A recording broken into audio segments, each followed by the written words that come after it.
నూతనంగా ఎన్నికైన పట్టణ మండల అధ్యక్షులు కార్యదర్శులు పార్టీ కోసం అంకిత భావంతో పనిచేస్తూ తెలుగుదేశం పార్టీ బలోపేతానికి కృషి చేయాలని తూర్పుగోదావరి జిల్లా DCMS chairman Pichetti Chandramouli Telugudesam party రాష్ట్ర అధికార ప్రతినిధి పిఠాపురం మాజీ ఎమ్మెల్యే వర్మ సూచించారు. పిఠాపురం తెలుగుదేశం పార్టీ కార్యాలయంలో పిఠాపురం నియోజకవర్గానికి సంబంధించి పట్టణ మండల అధ్యక్షులను ఏకగ్రీవంగా ఎన్నుకున్నారు. తెలుగుదేశం పార్టీ పిఠాపురం పట్టణ అధ్యక్షుడిగా బొజ్జా సతీష్, ప్రధాన కార్యదర్శిగా కొరుప్రోలు శ్రీను, పిఠాపురం మండల అధ్యక్షుడిగా సకమళ్ల గంగాధర్, ప్రధాన కార్యదర్శిగా నెక్కల సత్యనారాయణ ఏకగ్రీవంగా ఎన్నుకున్నారు. ఇక గొల్లప్రోలు పట్టణ అధ్యక్షుడిగా గుండ్ర సుబ్బారావు, ప్రధాన కార్యదర్శిగా సత్యనారాయణను ఏకగ్రీవంగా ఎన్నుకున్నారు.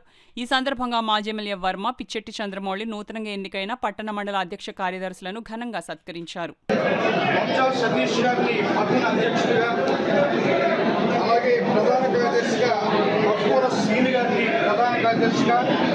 అందరూ కూడా ఏకగ్రీవంగా చెప్పారు.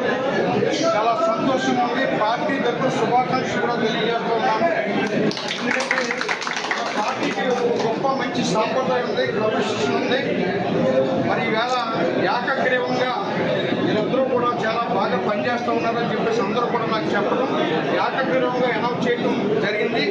ఈ రిపోర్ట్ని పార్టీకి పంపిస్తానని చెప్పేసి మీ అందరికీ కూడా నేను తెలియజేస్తున్నాను.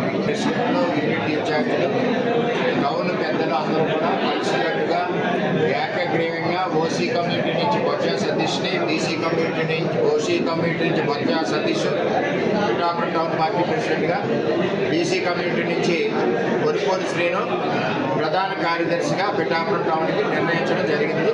ఇదంతా కూడా ఏకగ్రీవంగా ఉంది. దీనికి కారణం పిఠాపురం టౌన్లో తెలుగుదేశం పార్టీ బలీయంగా చంద్రబాబు నాయుడు గారి నాయకత్వంలో, యువ నాయకుడు నారా లోకేష్ నాయకత్వంలో బ్రహ్మాండంగా పార్టీకి విధేయతగా వెళ్తుందని చెప్పి తెలియజేస్తారు.